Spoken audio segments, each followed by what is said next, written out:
ప్రభు అయిన యేసుక్రీస్తు నామమున చేరి వచ్చినటువంటి పరిశుద్ధ సహోదర సహోదరులందరికీ కూడా క్రీస్తు నామమున నా వందన సమర్పణ చేసుకొని మిమ్మల్ని అందరినీ కూడా ప్రేమతో ఆహ్వానించుచున్నాను. మనం గత వారముగా మనం అనేక పాఠాలని మనం ఆలోచన చేస్తూ ఉన్నాము. ఇందులో నుండి అపోస్తలుడైనటువంటి పేతురు గారు రాసినటువంటి 2వ పత్రికలో క్రైస్తవులు అమర్చుకోవాల్సినటువంటి గుణ లక్షణాల గురించి మనము చదువుకుంటూ ఉన్నాము.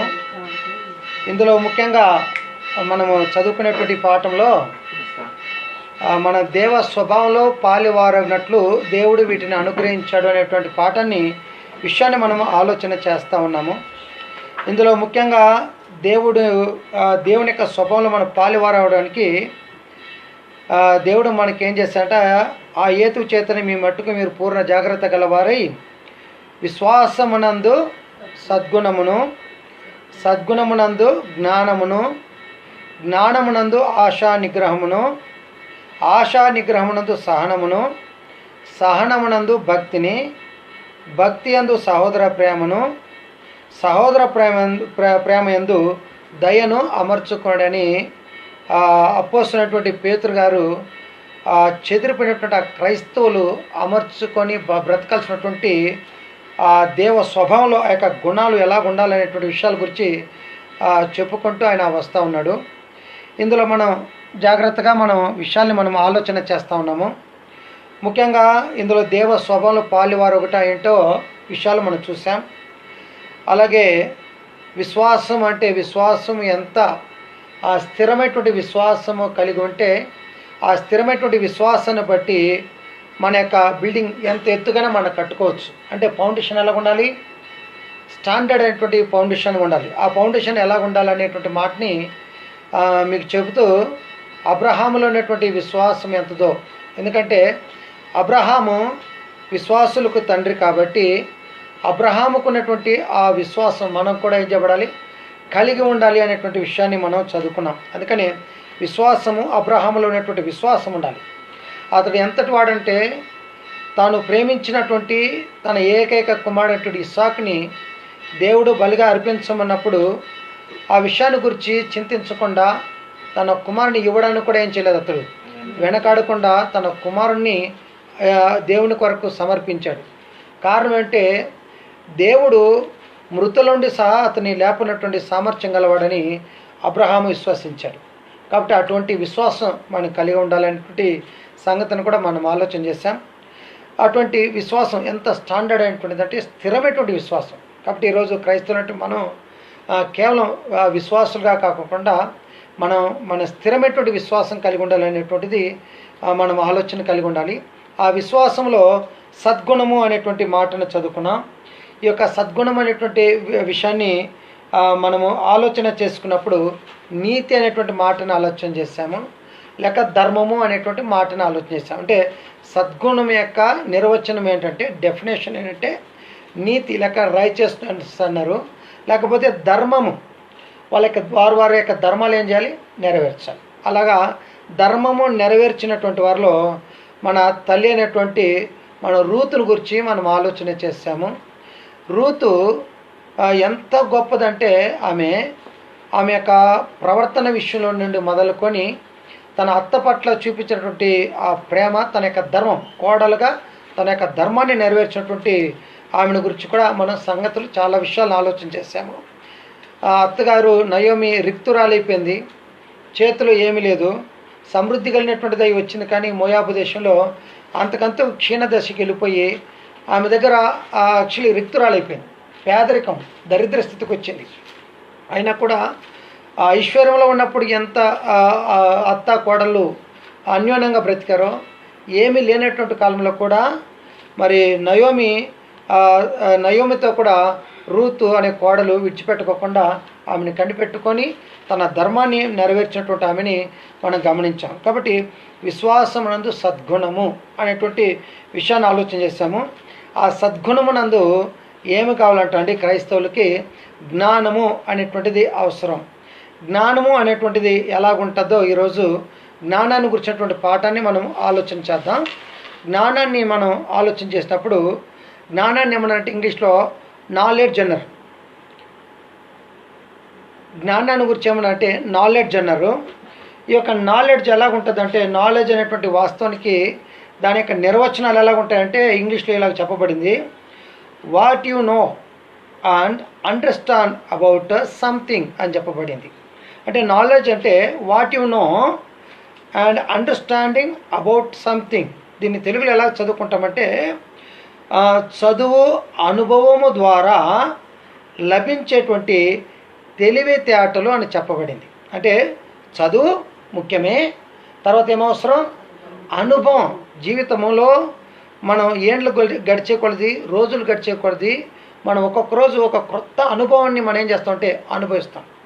అనుభవమును అనేటువంటిది ఎలాగ మనం ఇంకా బాగా చెప్పచ్చు అంటే, నేను చాలా ఉదాహరణగా వాడేటువంటిది, అప్పుడప్పుడే పిల్లలు ఒక 6 నెలల పిల్లలకి తల్లులు ఏం చేస్తారంటే వాళ్ళని పాలు విడిపించడానికి అప్పటి నుండి బిస్కెటు ఇటువంటిది పెట్టి ఆ బిడ్డల్ని పోషించడానికి ప్రయత్నిస్తారు. అంటే ఆ బిడ్డకు ఏదైనా ఒకటి తిన్నప్పుడు ఆ టేస్ట్ అనేటువంటిది మొదటి అనుభవంగా తన యొక్క జీవితంలో అనుభవిస్తాడు ఆ టేస్ట్. అలాగే మనకందరికీ తెలుసు, వాట్సాప్లోను ఫేస్బుక్లో కూడా వచ్చినటువంటి విషయాలు ఏంటంటే, ఒక నిమ్మకాయ దెబ్బని ఒక తల్లి కోసి ఆ నిమ్మకాయ దెబ్బని ఆ చిన్న పిల్లవాడు, ఆ 6 month బేబీ, 6 నెలల పిల్లవాడికి దాన్ని ఆ నిమ్మకాయ దెబ్బని ఇస్తే అంటే పిల్లలు ఏం పెట్టిన ఏం చేస్తారు, గబా గబా అని తినేస్తూ ఉంటారు. అలాగే ఆ నిమ్మకాయ దెబ్బని ఇచ్చినప్పుడు ఏం చేస్తారంటే ఆ పిల్లడు తీసుకొని నోట్లో పెట్టుకుంటాడు. నోట్లో పెట్టుకుని దాన్ని ఇలాగ బయటికి తీగానే దాన్ని ఇలాగ చప్పరించి ఇలాగ అంటాడు. అంటే తన జీవితంలో ఏం నేర్చుకుంటాడు, అనుభవం. ఏది అనుభవం, ఈ నిమ్మకాయ యొక్క టేస్ట్ అనేటువంటి ఆ పులుపు అనేటువంటి దాన్ని ఏం చేశాడు అతడు అనుభవించాడు. అంటే తన జీవితంలో దాన్ని అనుభవించాడు. ఇంకా మనం చెప్పాలంటే ఇప్పుడున్నటువంటి పిల్లలకి చాలా మన వైద్యులు ఏం చెప్తుంటే, డాక్టర్స్ పిల్లలకి ఉగ్గు పెట్టద్దండి, పొగేయద్దండి అని చెప్తుంటారు. అయితే పూర్వము మన తల్లిదండ్రులు కానీ ఆలోచన చేస్తే బాగా ఆముదం వేసి ఆ పిల్లలకి మసాజ్ చేసి కాళ్ళు చేతులు అంతా మసాజ్ చేసిన తర్వాత వేడివేడిగా నీళ్లు పోస్తే పిల్లలు ఎంత చక్కగా నిద్రపోతారో. అలాగే బిడ్డలకి ఏమైనా కడుపు నొప్పి వచ్చింది, కడుపు ఉబ్బరమైందంటే ఆ బిడ్డలు ఏమైనా తాము చెప్పలేరు. అయితే తల్లి కనుగొని ఆ ఆముదం తీసుకొని కొద్దిగా దాంట్లో వజను కలిపి అలా చేసి ఆ బిడ్డ నోట్లో పోస్తే ఫస్ట్ బాగానే నోరు తెరుస్తాడు. ఆ టేస్ట్ని అతడు చూసిన తర్వాత నెక్స్ట్ టైం ఆ తల్లి అదే విధంగా కాళ్ళు పైన ఆ బిడ్డని పండేసుకున్నప్పుడు ఇంకా నోరు మాత్రం బిడ్డ ఏం చేయడు, తెరవడు. అప్పుడు తల్లి బలవంతంగా నోరు తెరిచి అలా పోసినా కూడా తాగడు, అంటూ ఉంటాడు.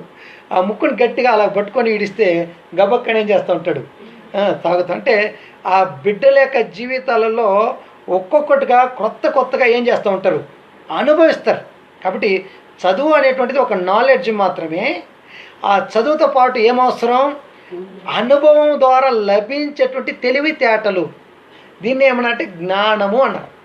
దీన్నే ఏమన్నారంటే నాలెడ్జ్ అనేటువంటి పదాన్ని వాడారు. కాబట్టి చదువు, అనుభవం ద్వారా లభించేటువంటి తెలివితేటల్ని జ్ఞానము లేకపోతే నాలెడ్జ్ అనేటువంటి పదాన్ని ఏం చేశారంటే వాడారు. కాబట్టి జ్ఞానము ఎంత గొప్పదో అందుకనే ఆయన అంటున్నాడు, విశ్వాసమునందు సద్గుణమును, సద్గుణమునందు జ్ఞానాన్ని పెంచుకోవాలి. అంటే క్రైస్తవులు బుద్ధిహీనులుగా బ్రతకకూడదు. క్రైస్తవులు ఎలా బ్రతకాలంటే జ్ఞానవంతులుగా బ్రతకాలి. ఏదైతే మనం చదువుతున్నామో దేవుని యొక్క మాటలు ఏం చేయాలంట, ప్రాక్టీస్ చేసుకోవాలంటే ప్రతిరోజు ఒక్కొక్క విషయాల్ని దేవుని కుమారులుగా మనం, దేవుని కుమార్తెలుగా మనం ఒక్కొక్క విషయాన్ని ఏం చేయాలి, మన జీవితంలో అనుభవించాలి. ఎంత బాగా అనుభవించాలంటే దావీదు మహారాజు 23వ కీర్తన అంటాడు, యెహోవా నా కాపరి, నాకు లేమి కలుగదు. పచ్చిగల చోట్ల ఆయన నన్ను పరుండజేయుచున్నాడు, శాంతికరమైన జలముల యొద్ద ఆయన నన్ను నడిపించుచున్నాడు. ఆయన యొక్క దుడ్డుకర, ఆయన యొక్క దండం నాకు ఎలాగుంది, తోడుగా ఉంది. అంటే ఎంతటి అనుభవాన్ని ఆయన అనుభవించాడంటే అంతటి అనుభవాన్ని అనుభవించాడు. దీన్నే ఇశ్రాయేలీలు సౌలు యొక్క సైన్యం కలిసి ఫిలిస్తీన్ల పనికి యుద్ధానికి వెళ్ళినప్పుడు ఆ యొక్క గొల్యాత్ అనేటువంటి సైన్యాన్ని, ఆ యొక్క సైన్యాధిపతి ఒక విధంగా 6 అడుగుల ఆజానుబావుడు దగ్గర నిలబడుకున్నారు. అటువంటి వ్యక్తి దగ్గర నిలబడుకున్నప్పుడు దావీదు ఎంత స్పష్టంగా చెప్పంటే, అయ్యా, ఈ సున్నతి లేని ఫిలిస్తీయుడు ఎంత జీవం కలిగినటువంటి దేవుడని యెహోవాను ఏం చేస్తాడు, ఇతడు తిరస్కరిస్తూ ఉన్నాడు. మరి వీడు ఎంతటి వాడు, నేను అరణ్యంలో నా గొర్రెలను మేపుకొని చుండగా ఒక సింహం వచ్చింది, నా గొర్రెల నుండి ఒక మందల నుండి ఒక గొర్రెని తీసుకెళ్తా ఉంటే దాన్ని వెంట పరిగెత్తి దాన్ని కొట్టి దాన్ని నోటుకుండా నా గొర్రె పిల్ల ఏం చేశాను, నేను తప్పించాను. అలాగే ఒక కరడి వచ్చింది, దాన్ని కూడా ఏం చేశాను నేను. అంటే అంతటి ఆ బలశాలం కలిగినటువంటి ఆ ప్రాణులే నేనేం చేశాను, చంపాను. అంటే అలా చంపడానికి కారణం ఏంటి, దేవుడైన యెహోవా దావీదుకి ఎలాగున్నాడు, తోడుగా. అంటే ఆ రుచిని ఏం చేశాడు అతడు అనుభవం. ఎందుకని గాఢంధకారపు లోయలో నేను సంచరించను, ఏ అపాయానికి నేనేం చేయను, నేను భయపడాను. అంటే దావీదులో ఉన్నటువంటి అనుభవం చాలా ముఖ్యం. కాబట్టి నేడు క్రైస్తవునట్టు మనం కూడా చదువుకోవాలి. చదువుకునేటువంటి దాన్ని మనం దాన్ని అనుభవించాలి. అందుకని యెహోవా దయాళుడని మీరు ఏం చూసినట్లయితే, రుచి చూసినట్లయితే, అంటే వీ హ్యావ్ టు టేస్ట్. అంటే మనం ఏం చేయాలి, ఆయన్ని టేస్ట్ చేసుకోవాలి, రుచి చూడాలి. అంటే మన రుచి చూసినటువంటి అనుభవాన్ని మనం ఏం చేయాలంటే, అనుభవం మన వరకు ఉండకోకుండా ఈ చిన్నపిల్లలకి పిల్లల తరానికి ఏం చేయాలి, దాన్ని నేర్పించాలి.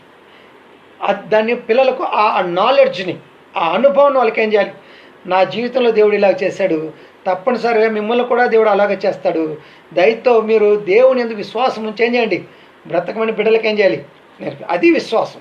కాబట్టి అటువంటి నాలెడ్జ్, అటువంటి అనుభవం, అంటే చదువుతో పాటు ఏం కలిగి ఉండాలి మనం, అంటే చదవాలి, చదువుతో పాటు అనుభవంతో కూడినటువంటి జ్ఞానం, అంటే తెలివితేటలు కలిగినటువంటి వాళ్ళగా ఉండాలి. ఆ తెలివిని గురించి, ఆ యొక్క జ్ఞానాన్ని గురించి మనం దావీదు మహారాజు సొలొమోను మహారాజు చెప్పినటువంటి మాటల్ని ఒకసారి ఆలోచన చేద్దాం. చూడండి ఎంత అద్భుతంగా చెప్పంటే, ప్రసంగి సామెతల గ్రంథము 8వ అధ్యాయం తీసుకోండి.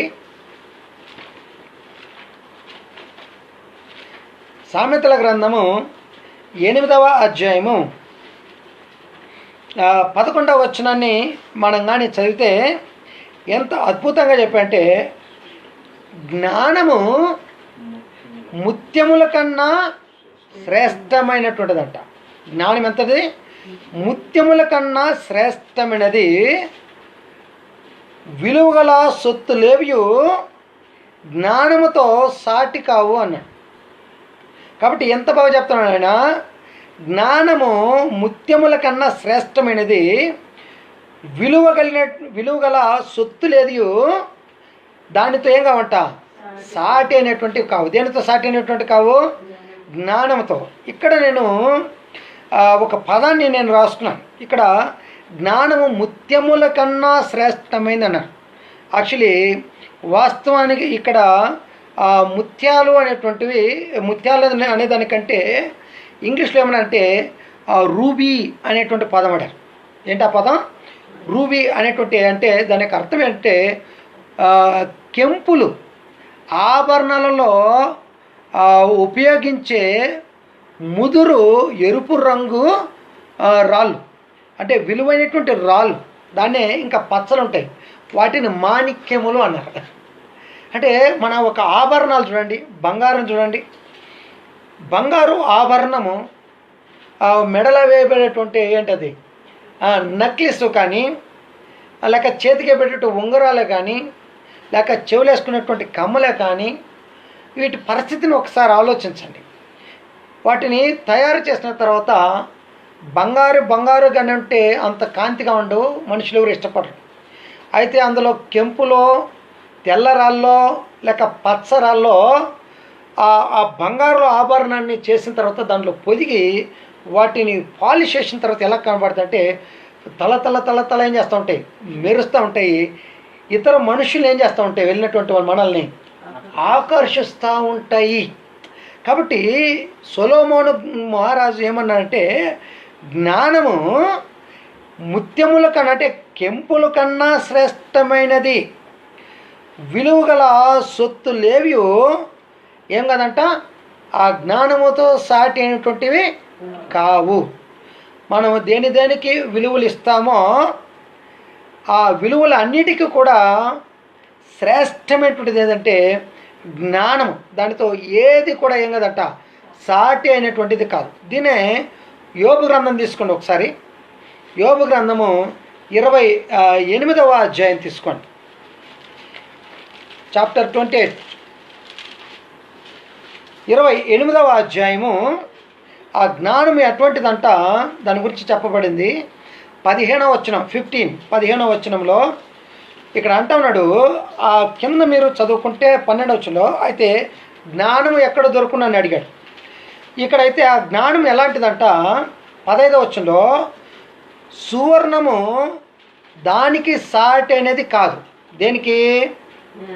ఆ జ్ఞానమునకు సువర్ణము బంగారు అనేటువంటిది సాటి అనేది కాదు.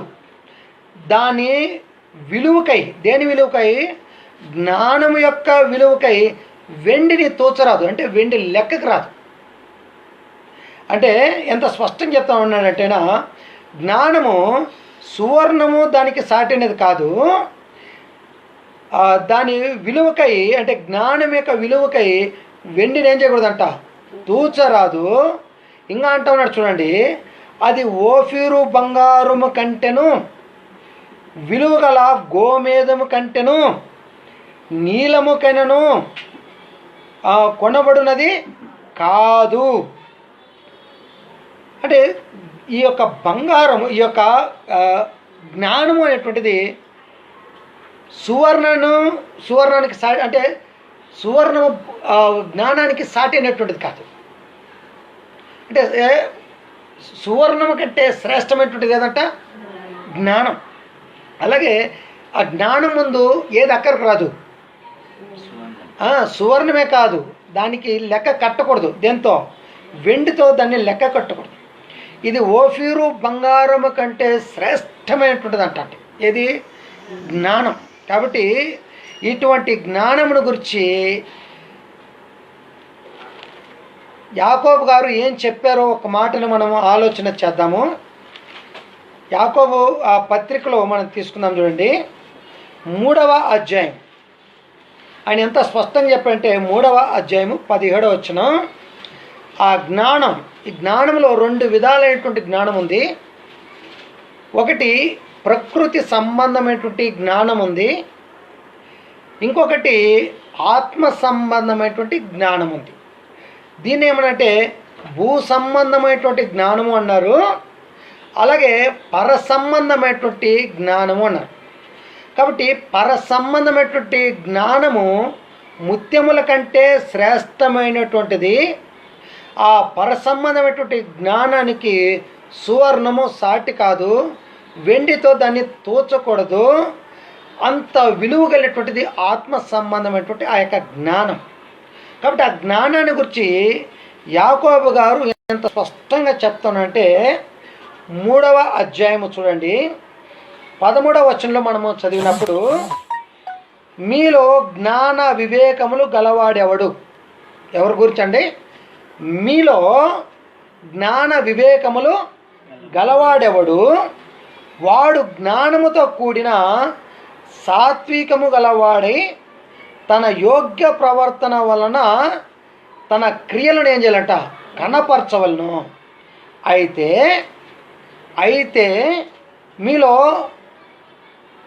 మీ హృదయములలో సహింపనలవి కాని మత్సరమును వివాదమును ఉంచుకున్న వారైతే అతిశయపడవద్దు. సత్యమునకు విరోధముగా ఏం చేయకూడదంట, అబద్ధమాడకూడదు. ఈ జ్ఞానము పైనుండి వచ్చినది కాక ఎటువంటిదంట అండి? భూ సంబంధమైనదై ప్రకృతి సంబంధమైనదయు దయ్యముల జ్ఞానము వంటిదినే ఉన్నది. ఎన్ని చెప్పేశారండి? ఇది పైనుండి వచ్చినటువంటి జ్ఞానం కాదు. ఒకటి ఏదంటే భూ సంబంధమైనటువంటి జ్ఞానము, రెండవది దీని ఏమంటే ప్రకృతి సంబంధమైనటువంటి జ్ఞానము, మూడవది ఏమంటే ఇది దయ్యముల జ్ఞానము అన్న. ఏ జ్ఞానాన్ని గురించి? ఈ భూ సంబంధమైనటువంటి జ్ఞానాన్ని గురించి. అయితే పరసంబంధమైనటువంటి జ్ఞానము ఎలాగుంటుందంటే 17వ వచనంలో చెప్పాడు చూడండి. అయితే పైనుండి వచ్చు జ్ఞానము మొట్టమొదట ఏమైనటువంటిది అంటండి, పవిత్రమైనటువంటి జ్ఞానం. తర్వాత సమాధానకరమైనటువంటిది, మృదువైనటువంటిది, సులువుగా లోబడినది, కనికరముతో మంచి ఫలములతో నిండుకొనినది, పక్షపాతమైనను వేషధారణను లేనిదినై ఉన్నది, నీతి ఫలము సమాధానము చేయవారికి సమాధానం అంది ఏం చెప్పండి విత్తబడును అన్నాడు. అంటే పైనుండి వచ్చేటువంటి జ్ఞానానికి, ప్రకృతి సంబంధమైనటువంటి జ్ఞానానికి మనం ఒకసారి అలాగ జతపరిచి ఒకసారి ఆలోచన చేస్తే, పైనుండి వచ్చినటువంటి జ్ఞానం అంటే దేవుని సంబంధమైనటువంటి జ్ఞానం, పర సంబంధమైనటువంటి జ్ఞానం ఎటువంటిదంట, ఒకటి పవిత్రమైనటువంటిది. 8 విషయాలు చెప్పాడు. పైనుండి వచ్చినటువంటి జ్ఞానం ఎటువంటిదంట అండి, పవిత్రమైనటువంటిది. అయితే దానికి ఆపోజిట్గా మనం గమనిస్తే పర సంబంధమైనటువంటి జ్ఞానము పవిత్రమైనది అయితే, భూ సంబంధమైనటువంటి జ్ఞానము అపవిత్రమైనటువంటిది. అది ఎందుకు అపవిత్రమైన తర్వాత చూస్తాం. అలాగా పర సంబంధమైనటువంటి జ్ఞానము పవిత్రమైనది అయితే, భూ సంబంధమైనటువంటి జ్ఞానం అపవిత్రమైనది. పర సంబంధమైనటువంటి జ్ఞానం సమాధానముతో కూడినటువంటిది, భూ సంబంధమైనటువంటి జ్ఞానం వివాదముతో కూడినటువంటిది. మూడవదిగా పర సంబంధమైనటువంటి జ్ఞానం మృదువైనటువంటిది అయితే, భూ సంబంధమైనటువంటి జ్ఞానం మత్సరముతో కూడినటువంటిది. నాలుగవదిగా పర సంబంధమైనటువంటి జ్ఞానం సులువుగా లోబడేటువంటిది, భూ సంబంధమైనటువంటి జ్ఞానము అస్సలు ఎవరికి కూడా ఏం చేయదండి, లోబడదు. వాళ్ళు ఏమంటారంటే స్టిఫ్ నెక్ అంటారు, తల వంచినటువంటి ప్రజలు అంటారు. అలాగా పర సంబంధమైనటువంటి జ్ఞానము కనికరముతో కూడినటువంటిది, భూ సంబంధమైనటువంటి జ్ఞానం కనికరమును చూపనటువంటిది, కనికరమైనటువంటిది చూపేటువంటిది కాదు. అలాగే పర సంబంధమైనటువంటి జ్ఞానం మంచి ఫలములతో కూడినది, భూ సంబంధమైనటువంటి జ్ఞానం చెడ్డ ఫలములతో ఏం చెప్పినటువంటిదంట, కూడినటువంటిది.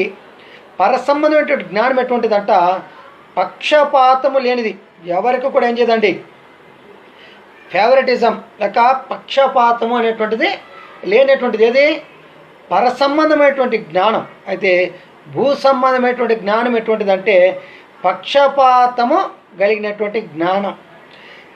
పర సంబంధమైనటువంటి జ్ఞానంలో వేషధారణ అనేటువంటిది లేనటువంటిది. భూ సంబంధమైనటువంటి జ్ఞానం ఎటువంటిదంటే వేషధారణతో కూడినటువంటిది. ఈ వేషధారణతో కూడినటువంటి దాన్ని ఏమనంటే ఇది దయ్యముల జ్ఞానము అన్నారు. పర సంబంధమైనటువంటి జ్ఞానం ఏమనంటే పైనుండి వచ్చేటువంటి జ్ఞానము లేక దేవుని సంబంధమైనటువంటి జ్ఞానము అన్నారు. కాబట్టి యాకోబు గారు ఎంత చక్కగా విడదీసి ఉన్నటువంటి ఆ చెదిరిపోయినటువంటి క్రైస్తవులకు అందరికి కూడా అర్థం ఉన్నట్లు పర సంబంధమైనటువంటి జ్ఞానం ఎటువంటిది, భూ సంబంధమైనటువంటి జ్ఞానం ఎటువంటిది అనేటువంటి సంగతులన్నింటినీ కూడా ఏం చేశాడు వివరించి. కాబట్టి ఆ పర సంబంధమైనటువంటి జ్ఞానముతో ఏది సాటి కాదు, ముత్యములతో సాటినటువంటి కాదు. అంటే పర సంబంధమైనటువంటి జ్ఞానం ముత్యముల కంటే శ్రేష్టమైనటువంటిది.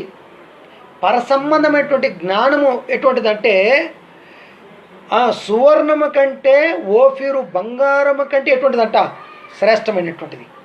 అయితే భూ సంబంధమైనటువంటి జ్ఞానము అది తుచ్చమైనటువంటిది, అది ఎటువంటిదంట అపవిత్రమైనటువంటిది.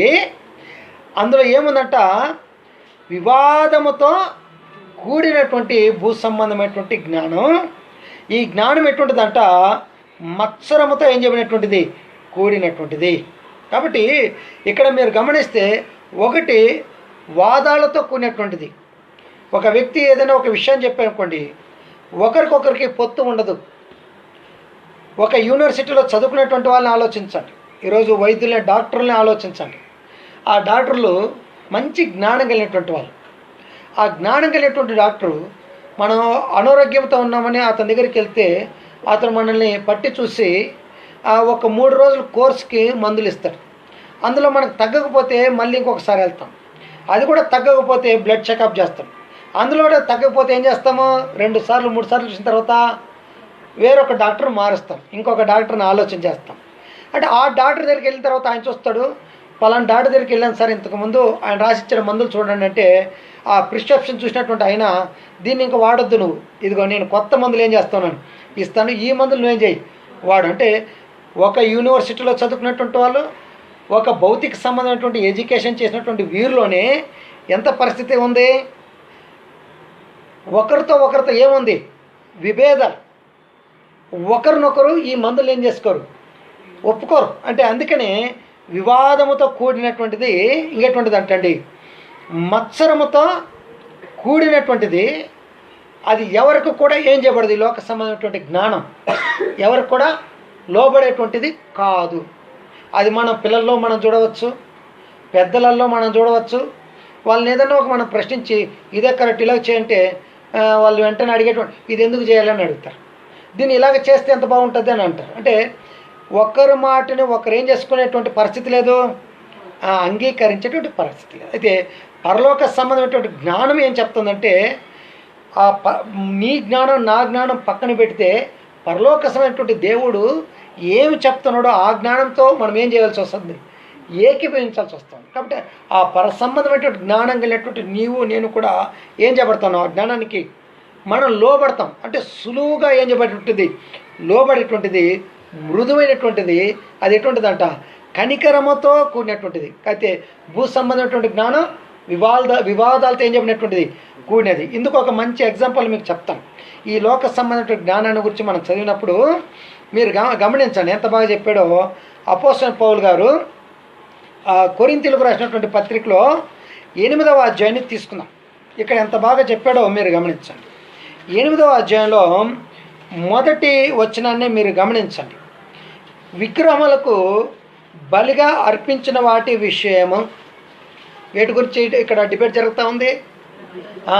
అంటే విగ్రహములకు బలిగా అర్పించిన వాటి విషయంలో అంటున్నాడు ఆయన. అంటే మనమందరము జ్ఞానము గలవారమని ఎరుగుదాం. అంటే కొరింథీయులు ఎంతటి మేధావులు అంటే అంతటి మేధావులు అన్నమాట. అంటే ఏ కృపావరాల్లో లోపం లేనటువంటి వాళ్ళు, సర్వ జ్ఞానం కలిగినటువంటి వాళ్ళని చెప్పుకుంటారు వాళ్ళు.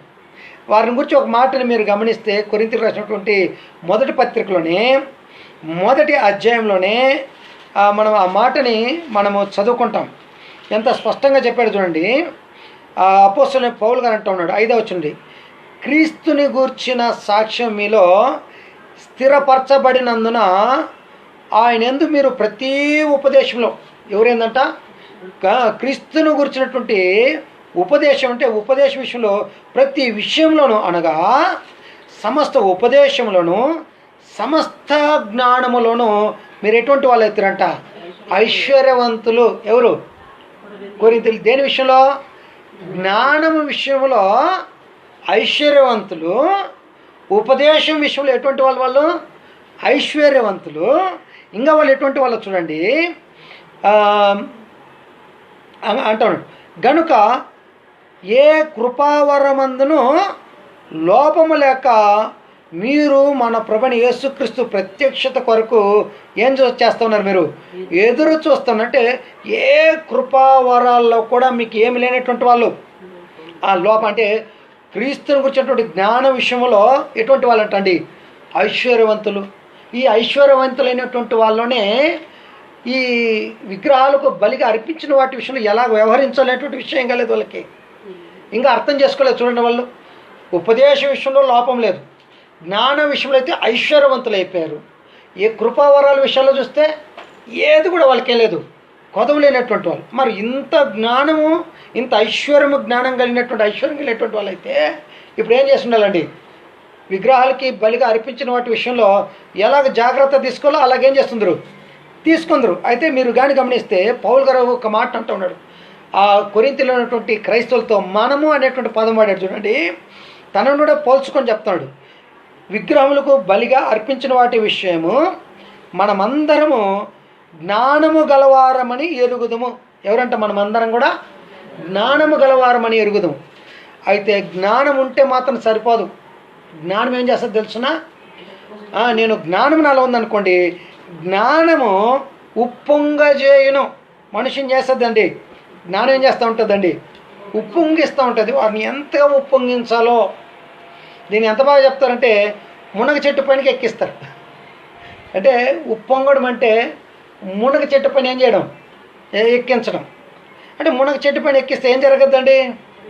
ఎవరైనా జ్ఞానం కలిగినటువంటి వాళ్ళు మునగ చెట్టు పైన ఎక్కుతారండి ఎవరైనా.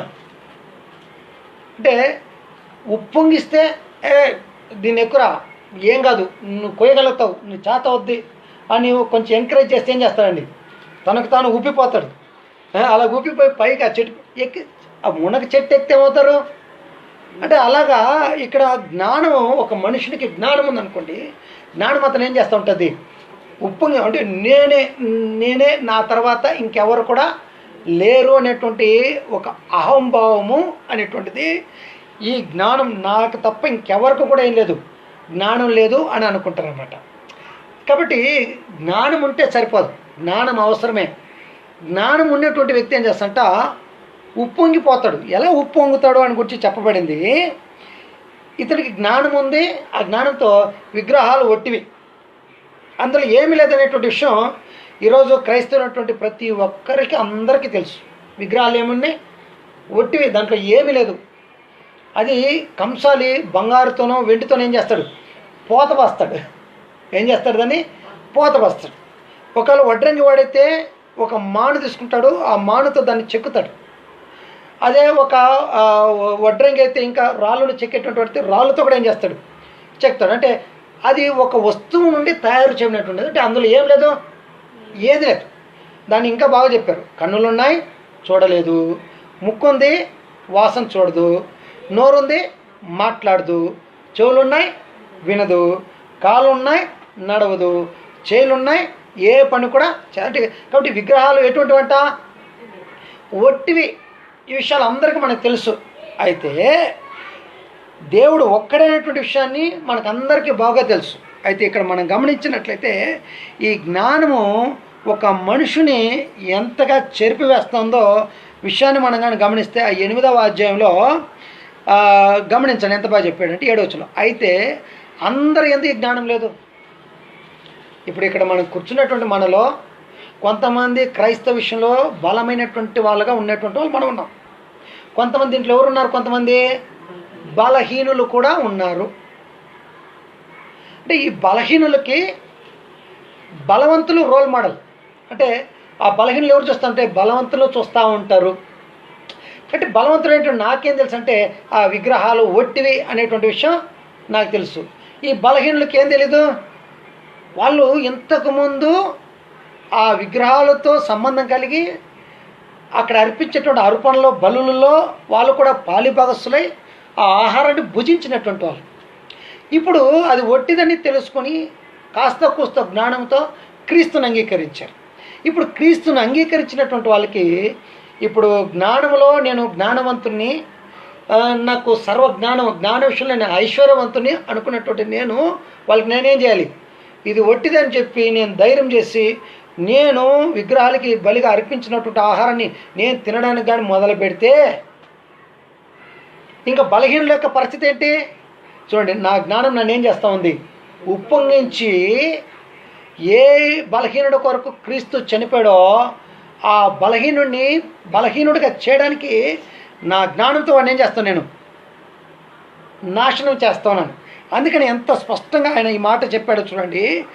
ఏలైనగా ఆయన అంటాం 10వ వచనంలో, ఏలైనగా జ్ఞానం గల నీవు విగ్రహములందు భోజన పంక్తిని కూర్చుండగా ఒకడు చూచినాడలా బలహీనమైన మనస్సాక్షి గల అతడు విగ్రహములకు బలి ఇయ్యబడిన పదార్థములను తినుటకేం చేస్తాడంట?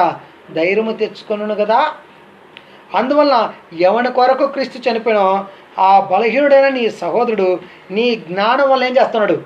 చూసారండి, జ్ఞానం ఒక వ్యక్తిని ఏం చేస్తూ ఉంది? నశింపజేస్తూ ఉంది. అంటే అతన్ని పాడు చేస్తూ ఉంది. ఏది? జ్ఞానం. కాబట్టి ఇది భూ సంబంధమైనటువంటి జ్ఞానం కలిగినటువంటి వ్యక్తులు ఆ భూ సంబంధమైన తమ యొక్క జ్ఞానం చేత ఇతరులు ఏం చేస్తూ ఉంటారు? తృణీకరించి వారిని ఏం చేస్తారు? నశింపజేసి పాడు చేస్తారన్నమాట. అందుకని అది ప్రకృతి సంబంధమైనటువంటి జ్ఞానం అని చెప్పాడు.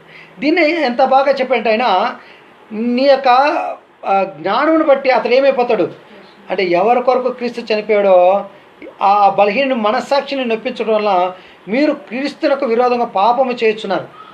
అంటే జ్ఞానవంతుడు ఆ సహోదరునికి విరుద్ధంగా ఆ ఆహారం తినడానికి, విగ్రహాలకి బలిగా అర్పించబడినటువంటి ఆహారం తినడానికి మొదలు పెడితే ఏం చేస్తున్నాడంటే అది పాపము చేస్తున్నాడు. అది పాపం, సిన్ అన్నాడు. ఎవరు? ఈ జ్ఞానవంతుడు. ఎందుకు ఈ పని చేస్తాడంటే ఆ విగ్రహాలు ఒట్టివి, అందులో ఏమీ లేదు అనేటువంటి ఆలోచనతో విగ్రహాలకు అర్పించినటువంటి తింటాం. ఈ విగ్రహాలకు అర్పించినటువంటి వాటి విషయంలో పౌలు గారు ఏం చెప్పాడో మీరు కానీ గమనిస్తే 10వ అధ్యాయంలో చూడండి, 20వ వచనంలో అంటున్నాడు ఆయన, అన్ని జనులు అర్పించు బలులు దేవునికి కాదు దయ్యములకి అర్పించుచున్నారని చెప్పుచున్నాను. మీరు దయ్యములతో పాలువారి ఉంట నాకు ఇష్టం లేదు అన్నాడు. అంటే ఇప్పుడు అన్ని జనులు ఎవరికి బలులు అర్పిస్తూ ఉన్నారు? దేవునికి కాదు ఆ అర్పణలు. అది ఎవరికి అర్పిస్తున్నారు? మరి నువ్వు దాంట్లో పాలుభాగస్తుడైతే నువ్వు ఎవరితో కూడా పాలుభాగస్తుడు అవుతున్నావు. దయ్యముల యొక్క పాత్రలు కూడా నువ్వేం చేస్తున్నావు? చేయవేస్తాను. కాబట్టి ఈరోజు క్రైస్తవులు విగ్రహాలకు అర్పించినటువంటి దేని విషయంలో కూడా ఏం చేయకూడదండి, తీసుకోకూడదు. ఒకవేళ మనం ధైర్యం చేసి నేను తినడానికి ప్రారంభిస్తే ఈ బలహీనలు మా సహోదరులే తిన్నర్లే, మా సువార్థికులే తిన్నర్లే, మేము తింటే ఏం పెద్ద విషయం అని తినడానికి ఏం చేస్తారు. కాబట్టి జ్ఞానము ఒక వ్యక్తిని ఏం చేస్తుందండి? పాడు చేస్తుంది. ఇది భూ సంబంధమైనటువంటి జ్ఞానము. ఇది ఎటువంటిదంట? ప్రకృతి సంబంధమైనటువంటి జ్ఞానము అన్నాడు. కాబట్టి ఒకవేళ నువ్వు జ్ఞానము కలిగి ఉన్నావా, ఆ జ్ఞానము ఎలాగ ఉండాలంట ఎంత అద్భుతంగా చెప్పారంటే గమనించండి. కొంతమంది తమకు కలిగినటువంటి ఆ జ్ఞానము చేత లేక విద్యాభ్యాసం చేత ఏం చేస్తూ ఉంటారు? అతిశయిస్తుంటారు. అంటే అందరికంటే నేను ఎక్కువగా నాకేం చేయబడింది, నాకు తెలుసు అనేటువంటి విషయంతో తమ్ముడు తాము ఏం చేసుకుంటూ ఉంటారు? హెచ్చింపబడుతూ ఉంటారు. దీని గురించి పౌలు గారు ఒక మాట ఏమన్నాడో ఒక మాటని మనం చూద్దాం. చూడండి, కొరింథీయులకు రాసినటువంటి మొదటి పత్రికలో 2వ అధ్యాయంలో అంటున్నాడు పౌలు గారు ఎంత స్పష్టంగా చెప్పాడు. చూడండి, సహోదరులారా, నేను మీ వద్దకు వచ్చినప్పుడు వాక్చాతుర్యముతో కానీ జ్ఞాన అతిశయముతో కానీ దేవుని మర్మములు ప్రకటించుచు వచ్చిన వాడును కాను అన్నాడు. అంటే ఎలాగ రాలేదంట?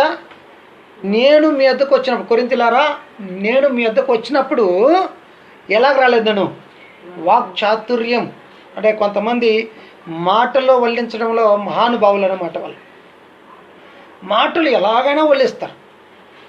అంటే మాటలు వల్లించడంలో నిజమే వీళ్ళు మాట్లాడేది, ఈయన చెప్పిందే కరెక్ట్ అని నమ్ముతారు అన్నమాట. అంటే వాక్చాతుర్యము అనేటువంటిది అటువంటిది. అంటే తన మాటలలో ఎవరినైనా కానీ ఏం చేయగలిగినటువంటి వాడు, కట్టేయగలిగినటువంటి సామర్థ్యం కలిగినటువంటి వాడు. ఒక విధంగా మనం ఎలాగ చెప్పాలి ఈ విషయాన్ని అంటే, ఈరోజు చైనా దేశము నుండి ఆ కరోనా అనేటువంటి ఒక వ్యాధి ఆ వుహాన్ అనేటువంటి పట్టణం నుండి బయలుదేరింది అంటూ ఉన్నారు కదా. నిజమే అనుకుందాం. అక్కడ బయలుదేరినటువంటి ఆ యొక్క వైరస్ అనేటువంటిది, ఆ కరోనా వైరస్ అనేటువంటిది అది అక్కడి వరకు ఏం చేయకోకుండా, పరిమితి చేయకోకుండా ప్రపంచం అంతటికి కూడా ఏం చేశాడు? ఆ అంటు రోగాన్ని స్ప్రెడ్ చేసి ఈరోజు ప్రతి దేశాలు సుమారుగా 200 దేశాలు ఏం చేయబడ్డాయి? లాక్డౌన్ బంధించేశారు. ఇంటింటికి పరిమితి అయిపోయారు. ఈ పరిమితి అయిపోగానే ఈ చైనా వాళ్ళు ఏం చేయడానికి మొదలుపెట్టారంటే, మన దేశం యొక్క ఆర్థిక వ్యవస్థ పైన ఏం చేశారు? ఫైనాన్స్ విషయంలో ఏం చేశారు? ఇన్వెస్ట్మెంట్ చేయడానికి మొదలుపెట్టారు. అంటే ఆయా కంపెనీలని డబ్బులు ఇచ్చి ఏం చేస్తున్నారు? ఇన్వెస్ట్మెంట్ చేసి ఆ ఇన్వెస్ట్మెంట్లో తమ భాగాన్ని చేస్తున్నారు. అంటే దీన్నే మనం ఏమంటారు? ఫండ్స్ అంటే ఆ మ్యూచువల్ ఫండ్స్ ఏదో చెప్తారు, మార్కెటింగ్లకి వాళ్ళు ఎంటర్ ట్రేడింగ్లో ఇన్వెస్ట్మెంట్ చేయడానికి మొదలుపెట్టారు. అంటే ఆయా సాఫ్ట్వేర్ కంపెనీలని ఇప్పుడు హెచ్డిఎఫ్సి బ్యాంకులో ఇన్వెస్ట్మెంట్ చేస్తారంట కొన్ని వేల కోట్ల రూపాయలు. అంటే ఇలా ఇన్వెస్ట్మెంట్ చేయడం చేత మన భారతదేశం యొక్క కంపెనీలన్నీ ఎవరు హ్యాండ్ ఓవర్లోకి వెళ్ళిపోతాయి ఆటోమేటిక్గా. చూసారంటే స్వార్థపరుడు. అంటే తన యొక్క ప్రపంచమంతా ఆర్థిక దిగ్బంధంలో ఉండి డబ్బులు లేక నష్టాల్లో దేశం వెళ్తూ ఉంటే ఆయా దేశంలో తమ యొక్క డబ్బులు పెట్టి ఏం చేయాలని తన పబ్బాన్ని గడుపుకొని చూస్తాను. అంటే స్వార్థపరుడు కాదా? అంటే ఈ వాక్చాతుర్యం కలిగినటువంటి వాళ్ళు కూడా అంతే. మాటలలో తమని ఎవరైనా ఏం చేస్తారు, కట్టి పడేస్తారన్నమాట. ఈ కట్టి అది ఒకటి. ఇంకా సంగతులు చాలా ఉన్నాయి, దాన్ని చెప్పాలంటే ఆశ్చర్యకరంగా ఉంటాయి. కొంతమంది మాటలు ఎలాగుంటాయంటే, మా పూర్వీకులు ఒక మాట చెప్పేటువంటి వాళ్ళు, దాన్ని ఎవరు ఎక్కడ మనకు వద్దు అవసరాలు. అప్పట్లో ఏం చేసేటంటే రెడ్లు వారి యొక్క వివాహం చేసినప్పుడు ఆహారాన్ని పెడుతూ ఉంటారు. అందులో వెనకబడినటువంటి తరగతులలో కొంతమంది వారి దగ్గర ఆహారాన్ని తీసుకోవడానికి వెళ్ళినప్పుడు వాళ్ళ దగ్గరటువంటి ఏదో ఒక పాత్రలు, అది ఆ కుండలలోనో కానీ లేక ఇంకేదో పెంకులలో కానీ ఏం చేస్తారు, ఆకులలో కానీ ఆహారం పెట్టించుకునేటుంటారు. అలాగా ఒక గ్రూప్ వాళ్ళు ముందుగా వెళ్ళిపోయి అక్కడ ఆహారాన్ని తిని వస్తూ ఉన్నారంట. ఇంకొక గ్రూప్ వాళ్ళు వెళ్తూ ఉన్నారు, మంచి తెల్లటి వస్త్రాలు ధరించుకొని, మా రెడ్డి పెళ్ళి, మా రెడ్డి కొడుకుది పెళ్ళి కదా కాబట్టి వెళ్ళాలని తెల్ల డ్రెస్సులు వేసుకొని అలాగే వెళ్తూ ఉన్నారంట. చేతిలో బొచ్చులు కూడా చేతిలో పట్టుకొని ఏం చేస్తున్నారు, పాత్రలు కూడా చేతిలో పట్టుకొని చిల్ల పెంకులు అలా పెట్టుకొని వెళ్తూ ఉన్నారంట. ఆ వెళ్తూ ఉంటే ముందు ఎవరైతే తినేసి వచ్చారో వాళ్ళు ఎదురుగా వచ్చి, అరే ఏంటి కుండలు ఎత్తుకొని పోతున్నారు అంటే, భోజనం తినడానికి రెడ్డి ఇంట్లో పెళ్ళి కదా, వాళ్ళ ఆకుల్లో మనకు భోజనం పెట్టరు, అందుకని దీన్ని తీసుకెళ్తా అంటే, అరే మీకు తెలియలేదా, మేము ఇప్పుడే భోజనం చేసుకుని వస్తున్నాము, ఆయన మంచి ఆకులేసి లక్షణంగా మంచిగా ఏం చేస్తాం, మనకి ఇస్త్రాకులలో భోజనం పెడతాం టేబుల్ వేసి అని చెప్పగానే వాళ్ళ మాట నమ్మినటువంటి వీళ్ళు ఏం చేస్తారంట, తమ చేతిలో ఉన్నటువంటి పాత్రల కుండలన్నింటినీ ఏం చేశారంట పగలగొట్టుకొని అక్కడికి వెళ్ళి చూస్తే వీళ్ళు భోజనం లేదు. ఆ తర్వాత పట్రా భోజనం పెడతంటే వాళ్ళు చొక్కా తీసుకొని వేసుకున్న కండవలలో భోజనం పెట్టుకొని చారు పంపించుకొని తిన్నారంట. అంటే ఇతరుల యొక్క మాటలు విని తమ కుండలు ఏం చేసుకున్నట్ట పగలగొట్టుకున్నటువంటి సామెత. అంటే వాక్చాతుర్యము ఎలాగుంటుందంటే, ఈ వాక్చాతుర్యం కలిగినటువంటి వాళ్ళు పట్నవి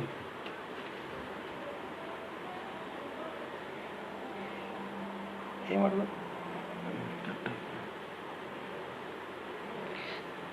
ఈ వాక్చాతుర్యం కలిగినటువంటి వాళ్ళు ఎవరినైనా ఎలాగైనా ఏం చేయగలిగినటువంటి వాళ్ళు తమ మాటలలో కట్టి పడేస్తారన్నమాట. అంటే వాక్చాతుర్యంతో జ్ఞానాతిశయముతో కానీ దేవుని మర్మములను మీకు ప్రకటించుచు వచ్చిన వాడును కాను అన్నాడు.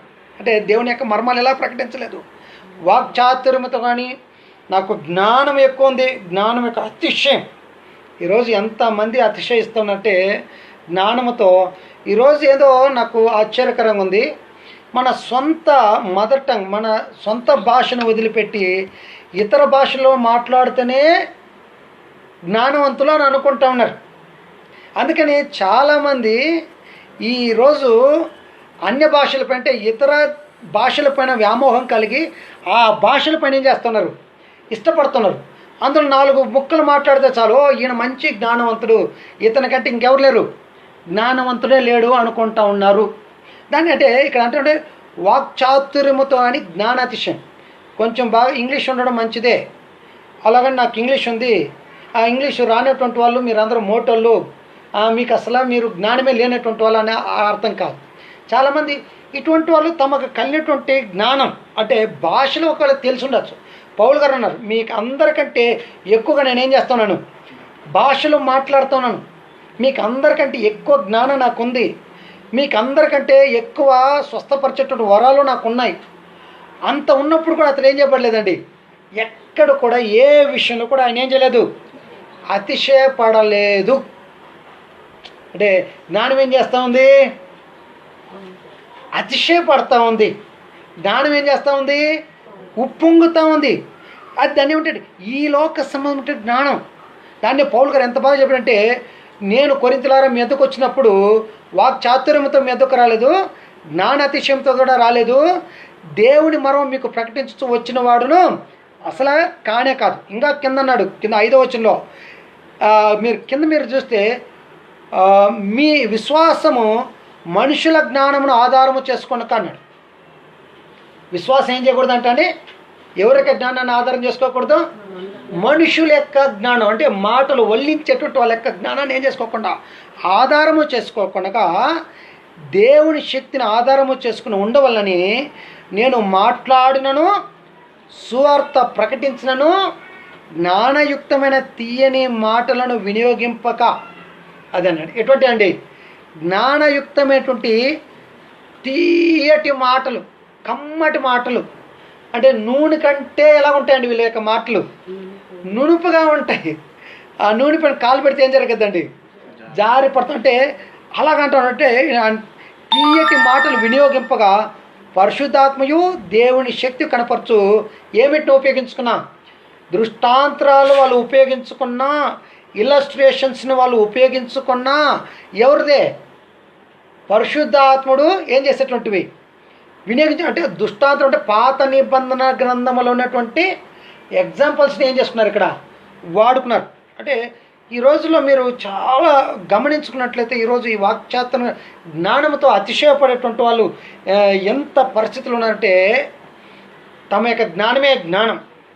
4 వచనాలు చెప్తారు, మిగిలినంతా తమ సొంత మాటలు ఏం చేసుకుంటూ ఉంటారు, చెప్పుకుంటూ పోతూ ఉంటారు. ఇటువంటి వాళ్ళని సంఘాలు భరిస్తూ ఉన్నారు, ఇటువంటి వాళ్ళని ప్రజలు భరిస్తూ ఉన్నారు.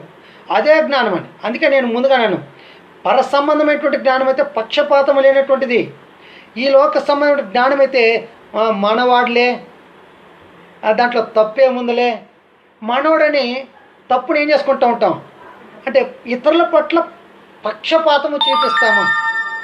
దేవుడులో ఏం లేదండి పక్షపాతం. అంటే ఈ లోక సంబంధమైనటువంటి జ్ఞానము అని చెప్పుకునేటువంటి వాళ్ళలో ఏముంది?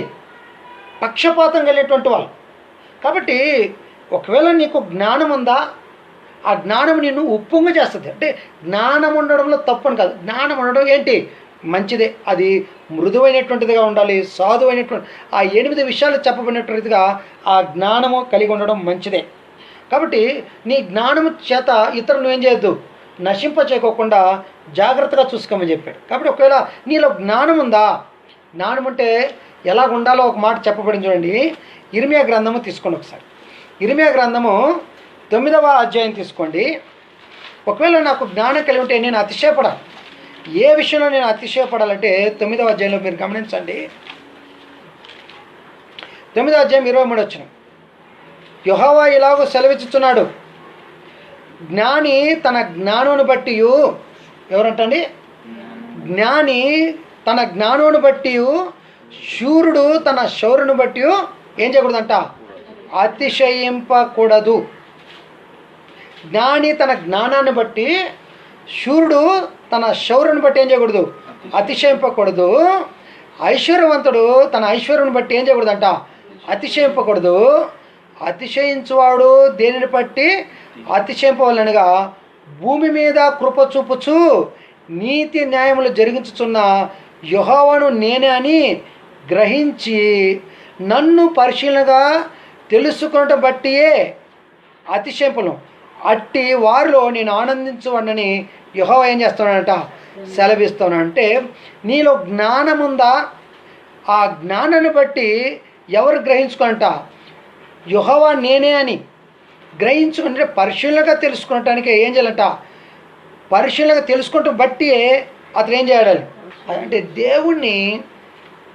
ఒకవేళ జ్ఞానం ఉందా, నీ జ్ఞానంతో ఎవరిని స్పష్టంగా తెలుసుకోవడానికి ప్రయత్నించేయి, దేవుణ్ణి తెలుసుకోవడానికి ప్రయత్నించాయి.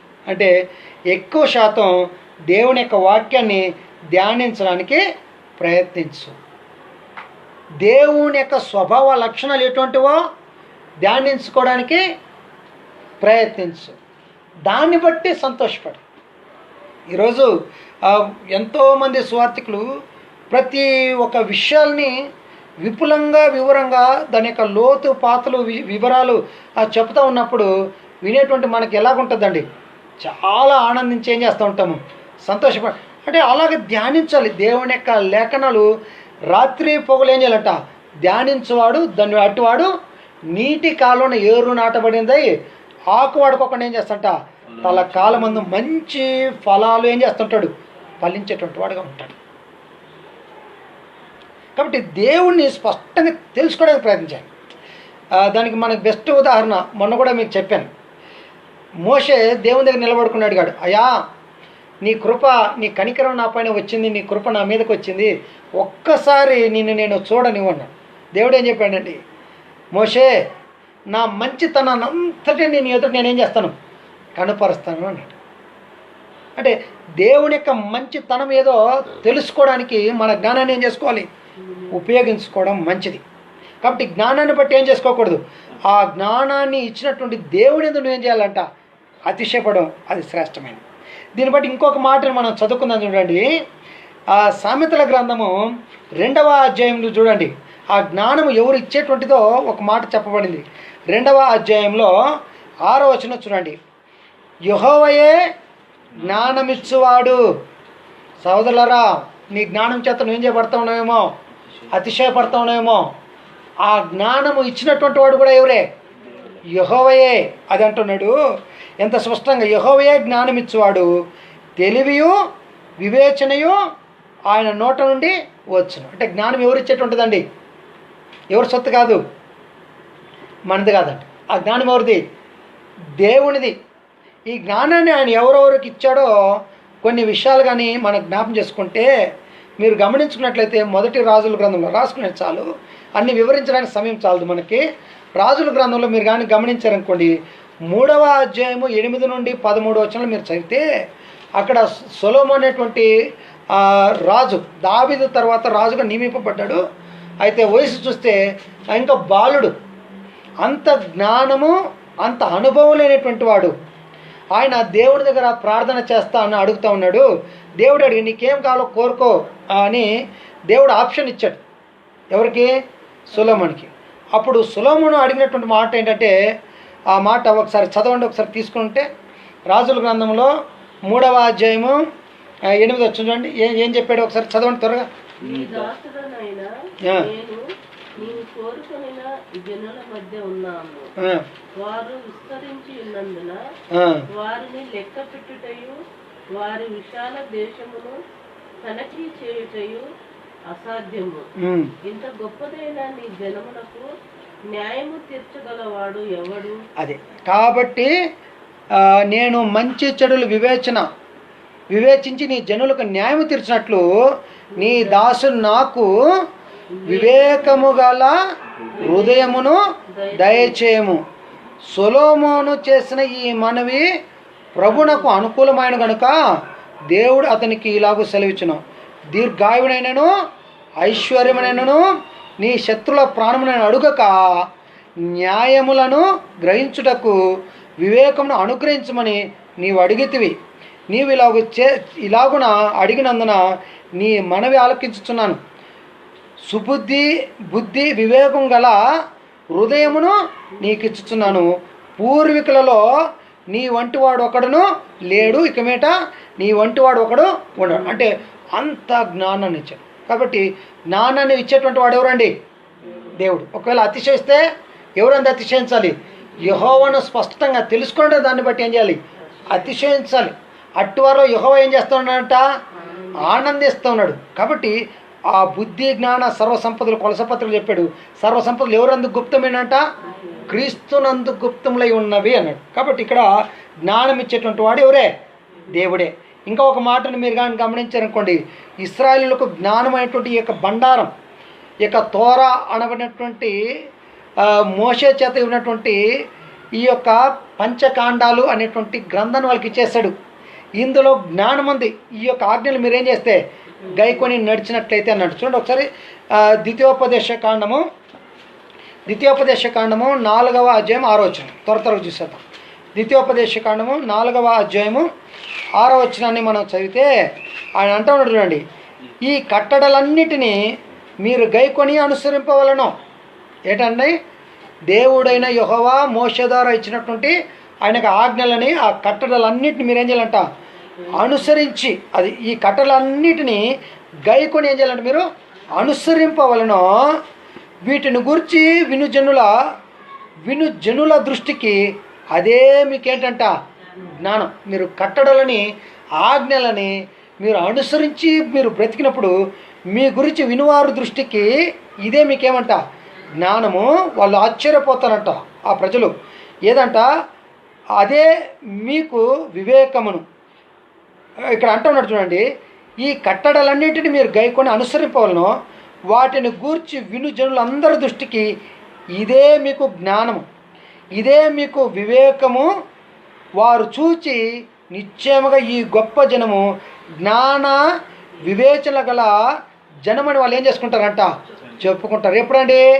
దేవుడైన యెహోవా మోషే ద్వారా ఇచ్చినటువంటి ఆ యొక్క ధర్మశాస్త్రాన్ని, ఆ యొక్క ఆజ్ఞలు గైకొని నడిచినప్పుడు, గైకొని నడిస్తే ఏం జరగద్ది? ఆయన దేవుడు తొలకరి వర్షాన్ని, కడవరి వర్షాన్ని ఆయా కాలంలో దేవుడు ఏం చేస్తూ ఉంటాడు? అనుగ్రహిస్తూ ఉంటాడు. వాళ్ళు సమృద్ధిగా ఉంటారు. చూసినటువంటి ప్రజలు వాళ్ళ యొక్క అభివృద్ధిని, వాళ్ళ యొక్క సమృద్ధిని చూసినటువంటి ప్రజలు ఏం చేయబడతారండి? ఆశ్చర్యపోతారు. అంటే అంత ఉన్నతమైనటువంటి స్థితిలో వాళ్ళు ఏం చేస్తారు? అదే మీకు జ్ఞానం అని అన్నాడు. ఇంకా ఒక మాటను మీరు గమనించుకున్నట్లయితే యోబు గ్రంథంలో ఒక మంచి మాట ఉంది చూడండి. అక్కడ యోబు గ్రంథం తీసుకుందాం, 29వ అధ్యాయం 7వ వచనం. ఎంత బాగా చెప్పాడంటే, జ్ఞానము కలిగినటువంటి వ్యక్తి ఎలాగుంటాడో ఆయన మాట చెప్పాడు. 29వ అధ్యాయం 7వ వచనం.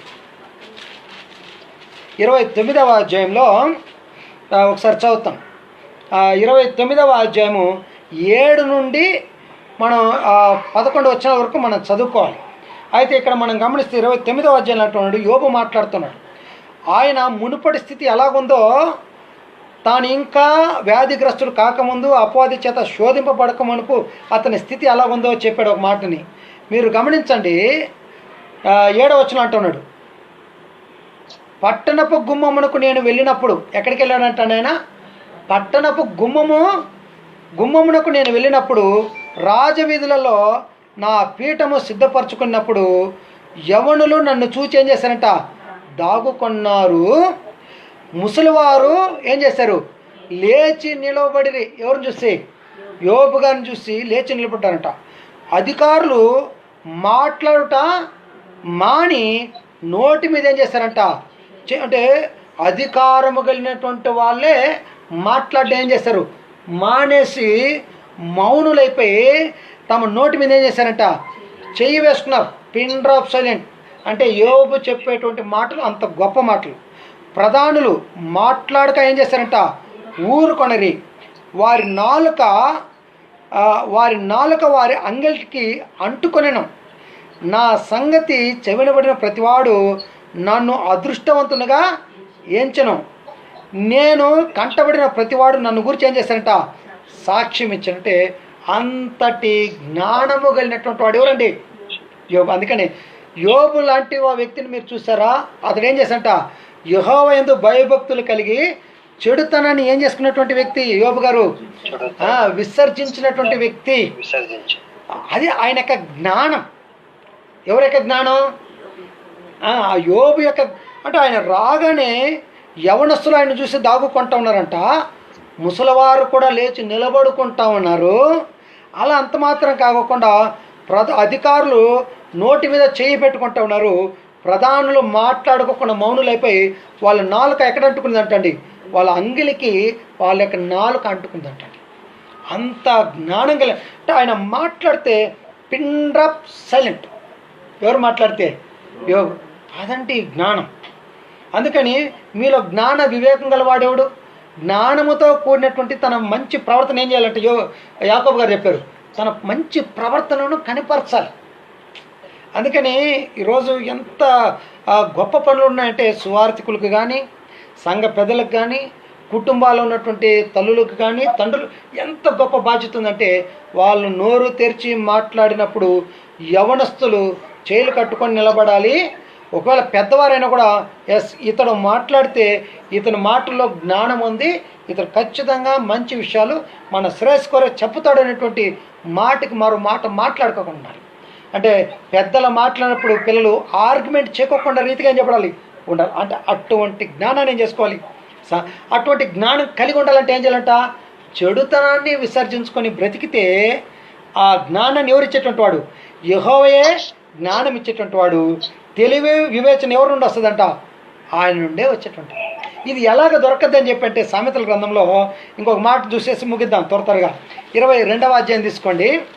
అద్భుతం. 17వ వచనం. 22వ అధ్యాయము 17వ వచనం ఏం చెప్పారంటే చూడండి, ఆ జ్ఞానం నువ్వు కలిగి ఉండాలంటే ఏం చెప్పారంట, చెవియగ్గి జ్ఞానుల ఉపదేశమును నువ్వేం చేయాలంట.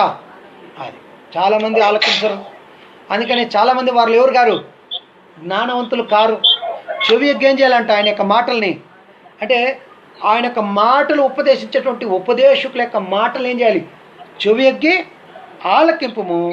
నేను కలుగజేయు తెలివిని పొందుటకు నీ మనసును నిమ్ము. అంటే నేను నీకు కలగజేసినటువంటి తెలివి ఉంది కదా, అంటే అనుభవంతో ఉన్నటువంటి తెలివి అని చెప్పాను కదా మీకు ముందుగానే. అంటే అనుభవం ద్వారా లభించేటువంటి తెలివితేటలు అన్నాను. అది పొందాలంటే నువ్వేం చేయాలంటే దానికి నీ మనసు నువ్వు, అంటే యెహోవాను గురించి ఆయన యొక్క లేఖనాల గురించి ధ్యానించడానికి ఏం చేయాలి, నీ మనసు నువ్వు పెట్టినప్పుడు ఆయన యొక్క జ్ఞానాన్ని నువ్వేం చేసుకుంటావు, గ్రహించుకుంటావు. నీ అంతరంగమందు వాటిని నిలుపుకొని, ఏటిని, జ్ఞానులు చెప్పినటువంటి మాటలు, ఉపదేశకులు చెప్పిన జ్ఞాన మాటల్ని నీ అంతరంగమందు నిలుపుకొని ఉండుట ఎంతో మంచిది. పోకుండా అవి నీ పెదవుల మీద ఉండనిమ్ము. నీవు యెహోవాను ఆశ్రయించినట్లు నీకే కదా నేను ఈ దినమున వీటిని ఏం చేస్తున్నాను, ఉపదేశించి ఉన్నాను.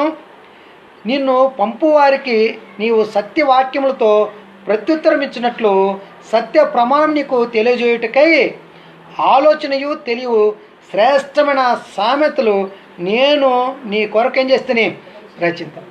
కాబట్టి ఎంతటి చూడండి, ఆ జ్ఞాన వాక్యాలు మనం సంపాదించుకోవాలట్లయితే ఆయన యొక్క తెలివిని మనం పొందడానికి ఏం చేయాలంటే మనం మనస్సు నిలిపి నేర్చుకో. అంటే దీనివల్ల మనకేం కలగదంటే జ్ఞానము వివేకమును దేవుడు ఏం చేస్తాడు మనకి అంటే జ్ఞానం ఇచ్చేటువంటి వాడు ఎవరంట, యెహోవాయే.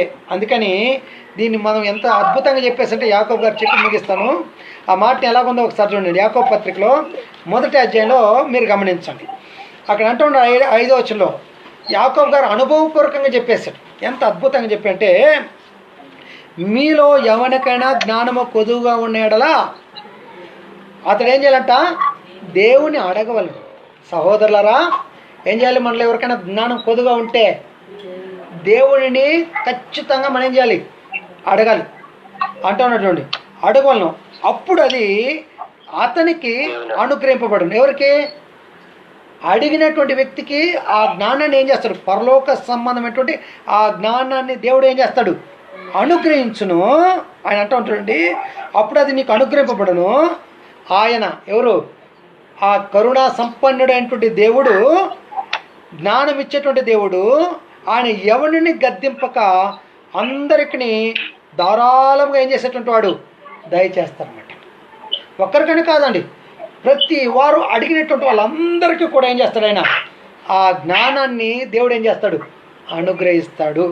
అందుకని మీలో ఎవరికైనా జ్ఞానము కొద్దుగా ఉన్నాడా అతడు దేవుని ఏం చేయాలి, జ్ఞానాన్ని అడుగుతామనుకోండి, జ్ఞానాన్ని అడిగామనుకోండి, జ్ఞానాన్ని మనం అడిగినప్పుడు ఎవరి కొరకు అడగాలి, జ్ఞానాన్ని మన స్వార్థం కొరకు అడగకూడదండి.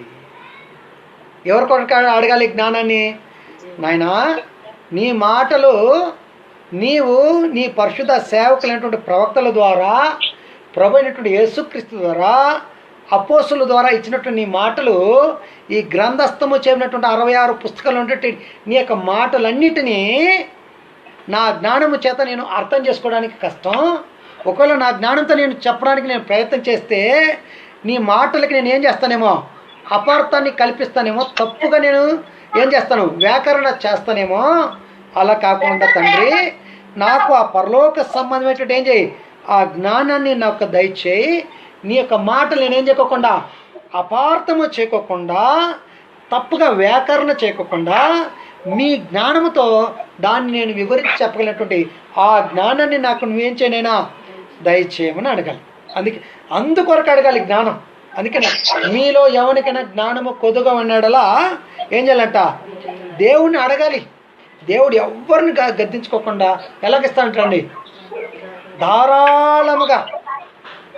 అంటే ఇప్పుడు ఎలాగా వర్షం పడినప్పుడు నీళ్ళు ధారాళంగా అలాగ సముద్రంలో కలిసిపోతూ ఉంటాయో, అలాగ దేవుడు ధారాళంగా ఎవరికైనా, ఈమెకి ఇవ్వాలి, ఈయనకి ఇవ్వాలి, ఈయనకి ఇవ్వాలి, అందరికి ఒకే విధంగా అందరికి ఏం చేస్తాడు, ఆయన జ్ఞానం ఇస్తాం.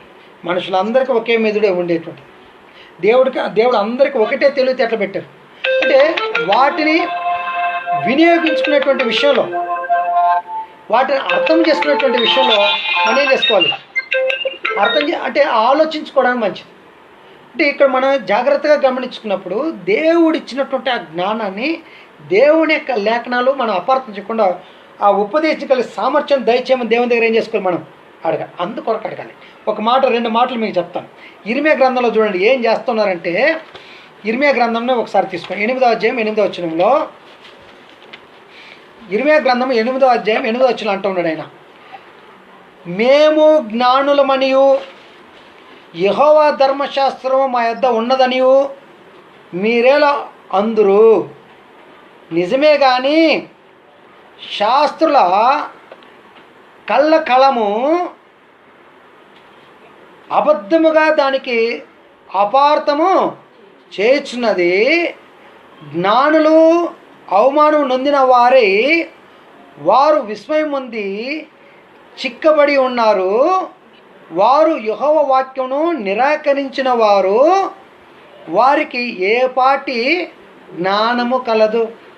అంటే మేమే జ్ఞానులమని, యెహోవా ధర్మశాస్త్రం మా యొద్దే ఉందని అనుకొని అబద్ధంగా తమ యొక్క కలముతో, అంటే కలమనుంది, ఒక రాసేటువంటి ఆ కలమతో ఒక పత్రికను వాళ్ళు రాసినప్పుడు ఎలా రాస్తారంట? అబద్ధములను రాస్తూ ఉన్నారు. అంటే ఇర్మియా కాలంలో అంత పరిస్థితి ఉంది. ఇర్మియామేమో దేవుడిన యెహోవా పక్షంలో నిలబడుకొని, మీరు నెబుకద్నెజరు బబులోను రాజుకి మీరు లోబడి మీరు చెరగొని పోవాలని ఆయన చెప్తా ఉంటే, వీళ్ళు ఏం చేస్తూ ఉన్నారు? అబద్ధ ప్రవక్తలు, మనం వెళ్ళవలసినటువంటి అవసరం లేదు, దేవుడు మన దేశాన్ని కాపాడుతాడు, నెబుకద్నెజరు మనల్ని చెరగొని పోడు అని పత్రికలు రాసి, ఈ పత్రికల ద్వారా ఇతరులకు ఏం చేస్తున్నారు అంటే అబద్ధములను ఏం చేస్తున్నట్ట? కలము కూడా ఏం రాస్తూ ఉంది? అబద్ధాన్నే రాస్తున్నారు. దేవుని యొక్క మాటలకు ఏం కల్పిస్తున్నారంటే వాళ్ళు అపార్థము. అంటే అపార్థం అంటే తప్పుగా అర్థం చేసుకొని అపార్థం ఏం చేస్తున్నారు? మాటలు అపార్థం అయిపోతే ఎలా ఉంటాయండి? చాలా కష్టం. కాబట్టి వీళ్ళు మాటలు అందుకు అడగకూడదండి జ్ఞానం. దేవుని యొక్క మాటలు మనం ఏం చేసుకోకుండా, అపార్థము చేసుకోకుండా, స్వచ్ఛమైనటువంటి ఆరోగ్యకరమైనటువంటి దేవుడు ఏ విధంగా తన ఉద్దేశంతో ఉపదేశించాడో అదే ఉద్దేశంతో నీవు నేను ఉపదేశించేటువంటి ఆ జ్ఞానం మనకు కలిపినట్లు దేవుని దగ్గర ఏం చేయాలి? నాయనా, ఈ విషయంలో నేను కొద్దుగా ఉన్నాను, దయచేసి ఆ పరలోక సంబంధించినటువంటి జ్ఞానాన్ని ఏం చేయి, నాకు దయచేయమని నేను అడిగితే, నీవు అడిగితే దేవుడు ఎవరిని గద్దించుకోకుండా ధారాళంగా ఏం చేస్తాడు? అందరికీ ఆ జ్ఞానాన్ని దయచేస్తాడు. ఇంకొక మాట చూడండి, యెషయా గ్రంథంలో ఒక మాట ఉంది. యెషయా గ్రంథము 44వ అధ్యాయము 25వ వచనాన్ని మనం చదువుతాం. 44వ అధ్యాయంలో 25వ వచనం అంటున్నాడు, నేనే ప్రగల్భాలముల ప్రవచనములను వ్యర్థము చేయవాడును. అంటే కొంతమంది ఏం చేసుకుంటానండి? ప్రగల్భాలు పలుకుతూ ఉన్నారంట. అంటే ఒట్టి మాటలు, ప్రయోజనం కానటువంటి మాటలు ప్రగల్భాలు పలకడం. అంటే తమను గురించే తాము గొప్పగా చెప్పుకోవడం, ఇతరుని ఏం చేయడం? ఇతరునే కాదు, నేను ఎంతటి జ్ఞానవంతునో తెలిసినా, నా జ్ఞానం ఎంతదో తెలిసినా, ఎన్ని దేశాలు తిరిగి వచ్చినా తెలిసినా, ఎంతమంది ఫారినర్ కాంటాక్ట్స్ నాకుందో తెలిసినా, నేను ఎంత గొప్పవాడు తెలుసని తమ్మును తాము ఏం చేసుకుంటానండి? ప్రగల్భాలు ఏం చేసుకునేటువంటి వాళ్ళు పలుకుకుంటా ఉంటారు వీళ్ళు. దాన్ని ఎంత స్పష్టంగా చెప్పాడు చూడండి, నేనే ప్రగల్భములను ప్రవచనములను ఏం చేసేటువంటి వాడిని, అలాగ ప్రగల్భాలు పలికేటువంటి వాళ్ళ యొక్క మాటలు ఏం చేసేటువంటి వాడు ఆయన వ్యర్థం చేసేస్తాడు. అబద్ధముగా పలికినటువంటి ప్రవచనాలను కూడా ఆయన ఏం చేస్తాడంట? వ్యర్థం చేస్తున్నాడు అంటున్నాడు. సోదెగాండ్రులను వెర్రివారునుగా చేయవాడును, జ్ఞానులను వెనుకకు తిప్పి వారి విద్యను అవిద్యగా చేయవాడు నేనే. కాబట్టి యెహోవాయే ఏం చేసేటువంటి వాడు? జ్ఞానం ఇచ్చేటువంటి వాడు. కాబట్టి ప్రియమైనటువంటి సహోదర సహోదరులారా, మనలో ఎవరికైనా జ్ఞానము కొదుగు ఉన్నట్లయితే ఎవరిని అడగాలి? ఎందుకు అడగాలి ఆ జ్ఞానం? దేవుని యొక్క మాటల్ని అపార్థం చేసుకోకుండా దేవుని యొక్క జ్ఞానానుసారంగా దేవుని యొక్క మాటలు ఉపదేశించినట్లు ఆ దైవ జ్ఞానాన్ని మనం ఏం చేయాలి? ఈ దైవ జ్ఞానం ఎటువంటిదని మనం చదువుకున్నామంటే పవిత్రమైనటువంటి జ్ఞానం, సమాధానంతో కూడినటువంటి జ్ఞానం, మృదువైనటువంటి జ్ఞానం, సులువుగా లోబడేటువంటి జ్ఞానం, కనికరంతో కూడినటువంటిది, మంచి ఫలంతో కూడినటువంటిది. ఈ యొక్క పరసంబంధమైన జ్ఞానం పక్షపాతము లేనటువంటిది, ఇందులో వేషధారణ అనేటువంటిది లేనటువంటిది. ఈ యొక్క జ్ఞానాన్ని మనం చేయాలి పొందినటువంటి మనం, అదే ఈ జ్ఞానాన్ని మనం చేయాలి. దీన్నే ఎంత బాగా ఆయన పేతురు పత్రికలో చెప్పాడంటే, విశ్వాసమునకు సద్గుణమును, సద్గుణానికి ముఖ్యంగా అంట జ్ఞానం. ఏ జ్ఞానం? భూ సంబంధమైనటువంటి జ్ఞానం కాదు సుమా. భూ సంబంధమైనటువంటి జ్ఞానం దేవుడు ఏం చేస్తున్నాడు? నిరర్థకం చేస్తున్నాడు. నువ్వు ఎంత విద్య కలిగినటువంటి వాడు కూడా నీ విద్యను లేకోకుండా దేవుడు ఏం చేస్తున్నాడు? తీసివేస్తున్నాడు. అంటే పరలోక సంబంధమైనటువంటి జ్ఞానం మనకి కలిగి ఉన్నట్లయితే దీని అందరికీ సులువుగా లోపడద్ది. ముఖ్యంగా ఎవరికి లోపడద్దండి? దేవునికి లోపడద్ది. ప్రగల్భాలు ఏం చేసుకోవడం పలకుండా, నన్ను నేను హెచ్చించుకోకుండా, ఆయన బలిష్టమైనటువంటి చేతి కింద నన్ను నేను ఏం చేస్తాను? తగ్గించుకొని నేనేం చేస్తాను? బ్రతుకుతాను. అప్పుడు దేవుడు చిన్నవారిని మొదలుకొని పెద్దవారి వరకు ఎవరిని గద్దించుకోకుండా అందరికీ ఆ జ్ఞానాన్ని ఏం చేస్తాడు? దేవుడు దయచేసి. ఏ జ్ఞానం? పరలోక సంబంధమైనటువంటి ఆ జ్ఞానం. కాబట్టి మనకి విశ్వాసం ఉండాలంట. విశ్వాసానికి సద్గుణమును, సద్గుణానికి ఇప్పుడు ఏమవసరం? మనకి జ్ఞానం. ఏ జ్ఞానం? భూ సంబంధమైనటువంటి జ్ఞానం కాదు సుమా. ఏ జ్ఞానం? పరలోక సంబంధమైనటువంటి జ్ఞానం కలిగి వినయ భయభక్తులతో దేవునికి లోబడి జీవించడానికి మనం అందరం కూడా ఏం చేద్దాం? ప్రయత్నం చేయాలని ఇంతవరకు కూడా మంచి అవకాశాన్ని ఇచ్చి దేవుని యొక్క ఉపదేశాన్ని అందించడానికి అవకాశం ఇచ్చినటువంటి సహోదర సహోదరులందరికీ కూడా ప్రభువైన యేసుక్రీస్తు నామములో నా వందన సమర్పణ చేసుకొనొచ్చు. ఈ వాక్యంతో నన్ను నేను హెచ్చరించుకొని ప్రేమతో మిమ్మల్ని కూడా హెచ్చరిస్తున్నాను. Thank you very much.